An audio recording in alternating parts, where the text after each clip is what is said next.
जैसे आप लोग को इसके पहले बताए हुए थे ना बीजाणु समासन के बारे में, आज आप लोग को पढ़ना है क्या जी? लैंगिक जनन के बारे में। किसके बारे में? लैंगिक जनन के बारे में। तो देखिए बताए थे कि जनन के प्रोसेस में अगर हम जनन को बांटते हैं तो जनन को समानता को भाग में बांटे थे, को भाग में, दो भाग में। आवाज तो करियो के तनी बताओ कर, आवाजवा देहल करे सपोर्ट, तब एनर्जी आई हमरो। तोनी के मेहरा जाता तो गड़बड़ा जाए। तो जनन को को भाग में बांटे थे? गजब। यही तरह कौन कौन? लैंगिक और अलैंगिक। आज क्या पढ़ना है हमने के? तो सबसे पहले जान लीजिए, देखिए कोई भी चैप्टर पढ़िएगा, कोई भी बुक पढ़िएगा ना, तो सबसे पहले उसके नाम का अर्थ निकालना सीखिएगा। जैसे रामायण, तो रामायण में केकरा के जाने नहीं जान? राम जी के। रामायण का हो? तो एगो कांड हो, एगो बहुत बड़ा महाकाव्य हो, यही ना है। लैंगिक जनन में हम लोग को जानना है साइंस में, लैंगिक जनन, अलैंगिक जनन। और आज हम लोग को क्या डायरेक्ट पढ़ेंगे बाबू? हम लोग लैंगिक जनन के बारे में जानेंगे। आज जानेंगे कि किस किस जीवों में लैंगिक जनन होता है, किसमें अलैंगिक जनन होता है, ठीक है, और क्या कारण है कि उसमें लैंगिक जनन हो रही है और क्या कारण है कि अलैंगिक जनन हो रही है।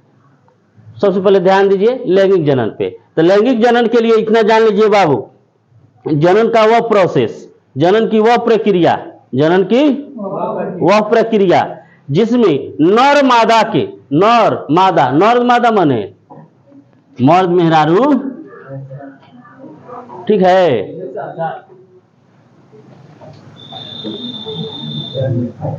इसमें जनन में क्या होगा जी? नर मादा। क्या आएंगे? नर मादा। नर मादा में समझ रहा है ना? कथी? स्त्री और पुरुष। तो हमने आम भाषा में हमने क्या कहेंगे कि मर्द मेहरारू। तो हर जीव में, कुत्ता बिलार ऊंट सियार हाथी घोड़ा जितना बा, सब में का होला?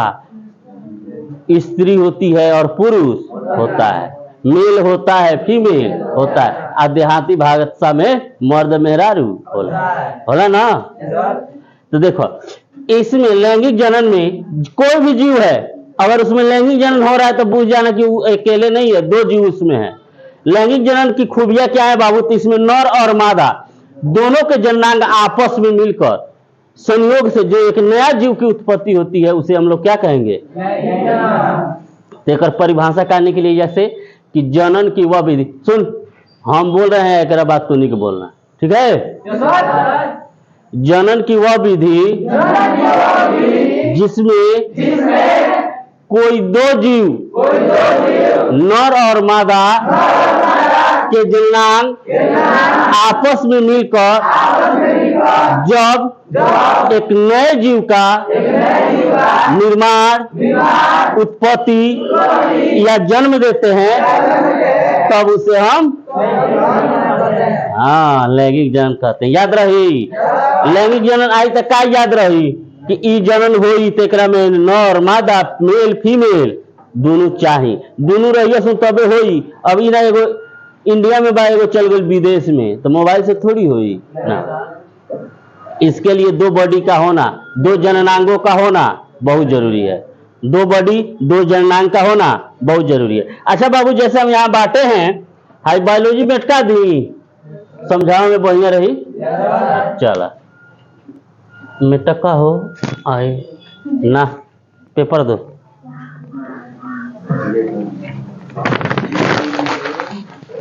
चलिए यहाँ समझाते हैं, ठीक है? गर्मियों बहुत हार्ड है, ठीक है?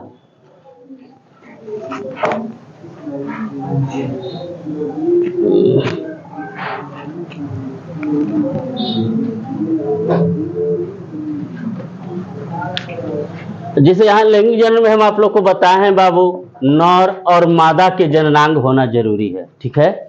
इसमें नर और मादा यानी बाबू मेल और फीमेल का होना बहुत जरूरी है। मेल और फीमेल का होना बहुत जरूरी है।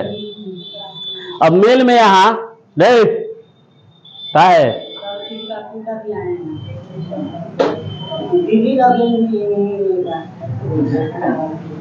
ठीक है, जाओ, जिसके जो आए हैं वो जा सकता है, बाकी इधर ध्यान दो।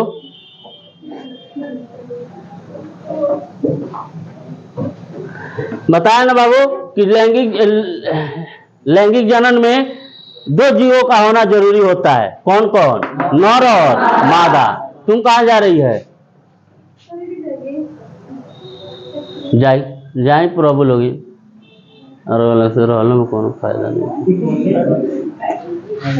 हाँ, तो लैंगिक जनन में नर और मादा का होना जरूरी है। अब नर में क्या पाया जाता है बाबू? तो जान लीजिए कि शुक्राणु पाया जाता है। क्या पाया जाता है? और इसमें क्या पाया जाता है? अंडाणु। नर में क्या पाया जाता है? और मादा में? तो देखो, मिलने की जो प्रोसेस होती है ना, कि इस दोनों के जब जननांग आपस में मिलते हैं, ए लड़का ध्यान दो इधर, दोनों के जननांग जब आपस में मिलते हैं, दो बॉडी जब आपस में मिलता है, तो इसका शुक्राणु और इसका अंडाणु क्या होता है? आपस में संयोग करते हैं, आपस में मिलते हैं, निषेचित होते हैं, निषेचन करते हैं। शुक्राणु और अंडाणु जब आपस में क्या करते हैं बाबू? निषेचन करते हैं। निषेचन क्या है? तो शुक्राणु और अंडाणु के परस्पर मिलने की क्रिया ही क्या कहलाती है? निषेचन। क्या कहलाएगी? निषेचन किसे कहेंगे? शुक्राणु और अंडाणु के मिलने की जो प्रक्रिया होती है वही क्या कहलाती है? निषेचन। और निषेचन के बाद जो बनता है उसका नाम होता है युग्मनज। उसे क्या कहते हैं बाबू? युग्मनज कहते हैं। क्या कहते हैं? युग्मनज कहते हैं। और युग्मनज जो बन जाता है तो कह रहा है नर मादा की जननांग की जो कोशिकाएं होती हैं वह संयुक्त होकर युग्मनज बनाती हैं। क्या बनाती हैं? युग्मनज। इस युग्मनज को बाबू आप लोग को आगे के क्लास में जैसे ही इंटर में आप लोग प्रवेश करिएगा, इसी युग्मनज को हम लोग जाइगोट कहते हैं। इंग्लिश से नाम क्या होता है? जाइगोट। क्या होता है? जाइगोट होता है। कह रहा है कि युग्मनज में बराबर संयुक्त समसूत्री विभाजन होता है।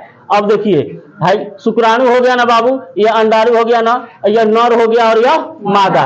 तो नर में कितना गुणसूत्र होता है? 23 कथी? जोड़ा। कथी? जोड़ा। तो जोड़ा माने एगो 23 हाई या एगो 23 हाई, तो टोटल गुणसूत्र कितना? कितना? तो जब नर में 46 तो मदों में उतने होला।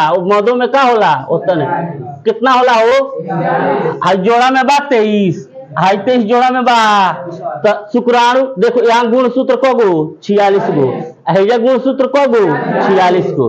अब इस गुणसूत्र जब आपस में हैजा निषेचन की क्रिया होती है ना बाबू, तो यहाँ जब युग्मनज बनता है और युग्मनज बनने के क्रम में क्या होता है ना, तो इन है कि हेकरो 46 आ एकरो 46, तो कगो हो जाई रे? 92 गो। तो गड़बड़ा जाई, लड़का ना उरावण पैदा हो जाई। अब जानता जन का है? बताओ तनी, रुको रुको बताओ। घबरेले गरज नहीं है। बोर्डवे का करवा जान। अच्छा घबरा जाए मत, एक बाद डिजिटल मंगवाओ तुम।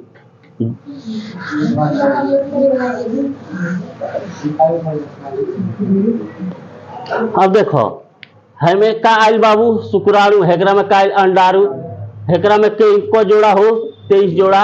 हेकरो में कोई गो हो? 23 जोड़ा, है ना? हेकरो में गुणसूत्र 46, हेकरो में गुणसूत्र। अब दोनों का जब शुक्राणु अंडाणु मिलेगा तो क्या बनेगा बाबू? युग्मनज। इसको इंग्लिश में क्या कहते हैं? जाइगोट बनता है। क्या बनता है? जाइगोट। और जब जाइगोट बन जाएगा तो उसके बाद यह जाइगोट का क्या होता है? समसूत्रण विभाजन होता है। समसूत्रों यानी समान सूत्रों में क्या होता है? विभाजित होता है। तो इस गुणसूत्र को मतलब जाइगोट को डिवाइड होने से पहले, जाइगोट को डिवाइड होने से पहले के बात को हम लोग समझे, बात को समझे। अब है जगमाला है 23 जोड़ा एकरो बात, 23 जोड़ा एक 46 नर में भी है, 46 मादा में है। तो कहिएगा आप कि सर अभी आप बताए हैं कि दोनों गुणन के गुणसूत्र दोनों गुणन जब आपस में मिलता है तब जाके नया जीव का निर्माण होता है। तो का है 46 को हे कर 46 को हे कर दोनों मिलेला? ऐसा काम नहीं होता है। 46 गो मिल जाई तो ओकरा में गुणसूत्र 92 गो हो जाई, 7-8 गो आंख हो जाई, 10-12 गो पैर गुण हाथ हो जाई। तो उस समय क्या होता है? जाइगोट क्या होता है बाबू? जाइगोट जब बनता है और जाइगोट बनने के ही क्रम में हेकरा में से कगो आता है? 23 गो। हेकरा में से कगो आता है? कगो? याद रखना, मिस्टेक ऐसे अक्सर सब कुछ समझा देता है कि 23 गो एमए से आया, 23 गो एमए से आया। 46 गो जो बना ना, उस 46 गो से एगो नया जीव बन गया, नया न्यू जीव का क्या हो गया, निर्माण हो गया। लेकिन ऐसा नहीं होता है, ऐसा नहीं होता है। बनने के क्रम में हेकरा में से 22 गो आई है, हेकरा में से तो कब हो गई हो, मान ला हाई 22 गो आई, हाई 22 गो कब हो गई, कब बचता 2 गो होली मिली तब 46 गो हुई। आ ई 2 गो जौन होला नु, इहे 2 गो से लड़का हुई कि लड़की हुई, ई निर्धारित करता है। तो 2 गो गुण सूत्र को हम लोग लिंग निर्धारण गुण सूत्र भी कहते हैं। जैसे एक्स और वाई क्या होता है, निर्धारण करने के क्रम में आता है। नर में क्या पाया जाएगा, एक्स वाई, या मादा में क्या पाया जाता है, एक्स एक्स। तो हेकरा में से एगो छट जाता है, हेकरा में से एगो छट जाता है। तो 22 गो संयोग होता है, 2 गो जो संयोग होता है ना, वो क्या होता है, जीव को यह निर्धारण करता है कि वो लड़का हो कि लड़की हो। ठीक बा, क्योंकि कोनो क्वेश्चन बा एमे। फिर शुरू से नर मादा लैंगिक जन्म में कब आएगा, 2 गो जीव होगा, दोनों जीव परस्पर आपस में मिलेंगे, संभोग करेंगे, तब जाके नया जीव बनता है ना। तो उन्हीं का मिलता है। तो नर में क्या पाया जाता है, शुक्राणु, जो ने कौन चीज से दर्शाते हैं, एक्स वाई से, कितना से, एक्स वाई से। गुण सूत्र कब होला, 23 जोड़ा, कब मादा में ओतने। अब मिले के क्रम में 22 को मिली, 2 गो क्या करता है, लिंग निर्धारण करता है। पूछ देगा ऑब्जेक्टिव में, निम्न में से किसके द्वारा लिंग निर्धारण किया जाता है। तो जहां एक्स वाई लो की मार दिया, सही हो जाए, क्या हुई, सही हो जाएगा। अब देखिए यहां कह रहा है कि युग्मनज के बराबर समसूत्री विभाजन से नए जीव बनते हैं। अब यहां जो बराबर फिर मेटकाव पड़ी बोर्डवे हित चुकी बा, क्या करवा जान। यहाँ जो समसूत्री विभाजन ही ना हुआ है, समान भाग में ना बटा है बाबू। हेकरो लगे 46 गो रहे, हेकरो लगे 46 गो रहे, तो है को दे दिलस हो, 22 को दे दिलस, है 22 को दे दिलस, है दोनों को हो गई हो 44 गो, 2 गो आ गई गुण सूत्र को हो गए 46 गो। अब जैसे नया बना अधे अधे भाई, तो युग्मनज जो बटता है वह आधा आधा भाग में बटता है। क्या भाग में बटता है, आधा भाग में बटता है। अब कह रहा है जिसमें मादा तथा माता और पिता के गुण सूत्र बराबर होते हैं। बतावा तो हाई नर में से आधा बराबर आइल बा कि नहीं आई, मादा में से आधा बराबर आइल बा कि नहीं आई। अब 2 गो गुण सूत्रवा जो आइल बा, उ गुण सूत्रवा क्या करता है, लिंग निर्धारण करता है। लिंग निर्धारण करता है कि बेटा हो कि बेटी हो। इतना समझने में किसी को दिक्कत, कथी कहानी सुनाए के। अच्छा, तो आज कथी हो, किस जन्माष्टमी हो, तो सुन लो सो कहानी। ओकरा बाद इसके बाद है लैंगिक जनन में क्योंकि दिक्कत बा हमें, है नर मादा आधा आधा लेकिन दिक्कत आ ज्यादा मिल जाए तो बुझ लो का हुई, उरावण हो जाई। ठीक बा। अब देखो, अब हर परिस्थिति में ये नहीं कि रावणे हुई। कुछ बच्चों को देखिएगा 3-4 गो आंखों, 1-2 गो मुंह हाथ जाम जाता है। वह उसी विभाजन, सब विभाजन ये इसी के विभाजन की प्रक्रिया के बाद होती है। आज जनन में क्यों कोई दिक्कत, किसी को दिक्कत है, ए लड़का जनन में कोई दिक्कत है जाकर कौन दिक्कत, जाइगोट बन गया, विभाजन हो गया, नया जीव बन गया। अब यह लैंगिक जनन को हम लोग किसमें देखेंगे बाबू, पौधों में। किसमें देखेंगे, पौधों में। किसमें देखेंगे, पौधों में। ठीक है, चलो कहानी बता इतनी तो नहीं के। कहा भाई कि कृष्ण जी रहत कहाँ रहने हो, मथुरा, द्वारिका में रहत रहने की मथुरा में रहत रहने, माने कृष्ण जी जहां रहत रहने उतना हमरा पता नहीं कहाँ रहत रहने। तो जब कृष्ण जी अपन नगरी छोड़ के जाने लगे, कहा, कंस को मारने के लिए, तो राधा, जानते बारे जब मेहरारू की आदत थोड़ा सा उत्पटांग होकबे करेला, राधा खबर भेजवैली कि जाओ कृष्ण को खबर करो कि वहां के हमसे मिले, उसके बाद कहीं जाएगा ना। होला कि तहनिए के जाले कहीं तो फोन करेली सुन कहाँ बड़ा के भेंट करके जाइए ना। होला ना, हाँ तो तोरा संग जो तो जरूर होत हुई, हमरो संग ऐसा नहीं के भाई। जब खबर पहुंचा कृष्ण जी लगे, कृष्ण जी सब कुछ सरिया ले रहने अपन कि अब चले के कंस के वध करे, तब आयल की तारा के राधा बोलौली है भेंट करे के, आ कहली कि भेंट कहिए के जाए के बा, भेंट कइले बिना गइल तो काम गड़बड़ हुई। अब मेहरारू के जीत, लड़की जात के जीत जानते बार जन, मेहरारू ना रहली, लड़की जात के जीत गइले, बेचारू केहू तरह घूमत फिरत गइले, जाते टूट पड़ली राधा। बताइए आप कहाँ जा रहे हैं? आप लड़कों पे विश्वास नहीं करना चाहिए, कहीं भी छोड़ के चले जाते हैं आप लोग को, ये है वो है, धनिया तेजपात पुदीना हरा सब कुछ कह देली, सब कुछ डांट देली, कहते देखिए हम सिंदूर लेकर आए हैं, आप हमसे शादी कर लीजिए, उसके बाद जहां जाना है जाइए। कृष्ण क्या इतना बात सुनते हुए कृष्ण राधा के मुख के तरफ पीठ करके खड़ा हो गए, मुड़ गए, किसी और ने दिशा और देखने लगे। राधा और भड़क गई, कही कि तुम पुरुषों में ही तो कमी है, प्रेम करने के लिए करते हो, साथ निभाने की बात आती हो तो छोड़ के तुम लोग पीठ दिखाने लगते हो। बहुत कुछ बोली, बहुत कुछ डांटी, बहुत कुछ बोली।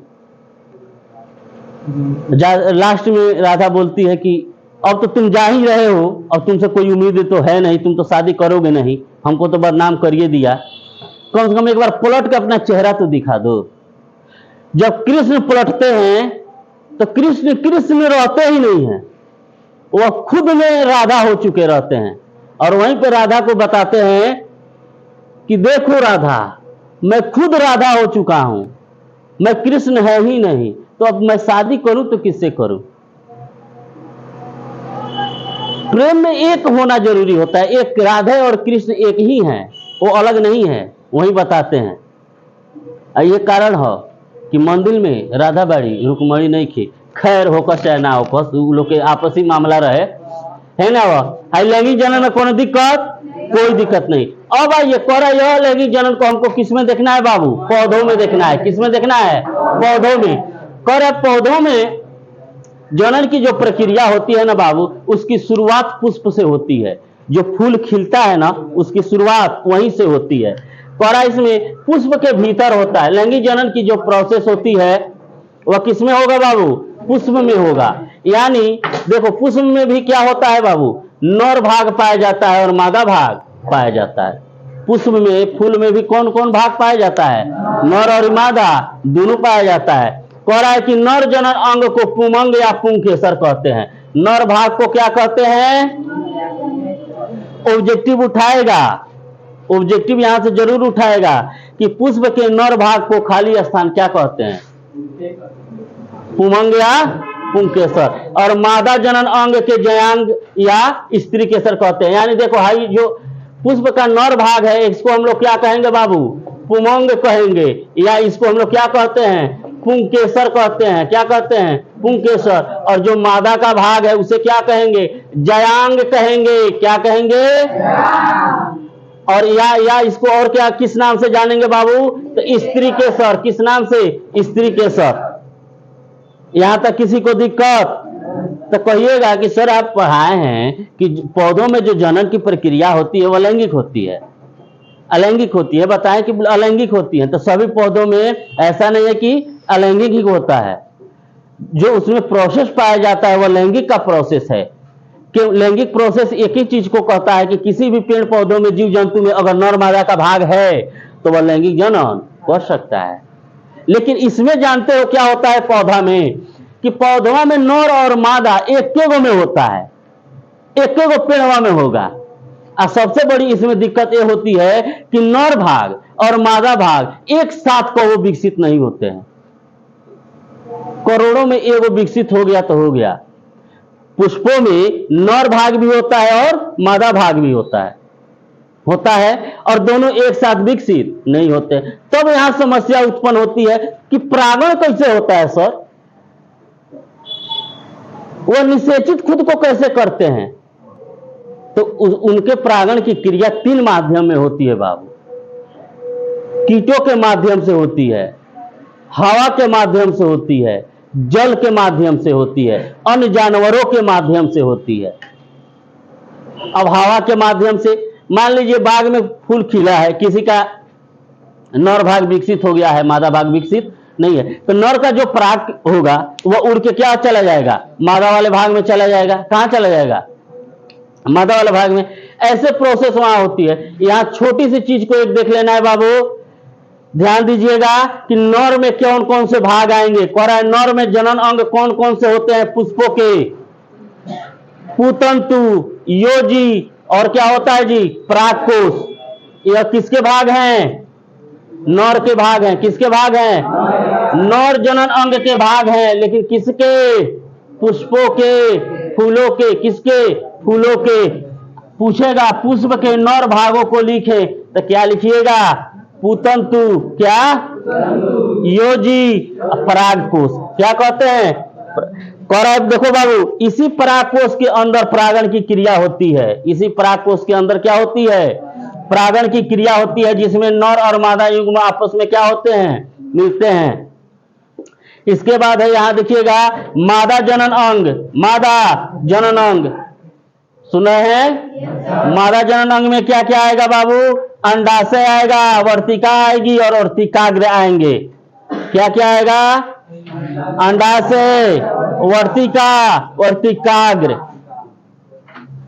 पुनः एक बार, नर जनन भाग क्या है पुष्प के, पुतंतु, योजी, परागकोश। पुतंतु, योजी, परागकोश। मादा जनन अंग पुष्प के क्या है, अंडाशय, वर्तिका, वर्तिकाग्र। कोई दिक्कत, कोई दिक्कत।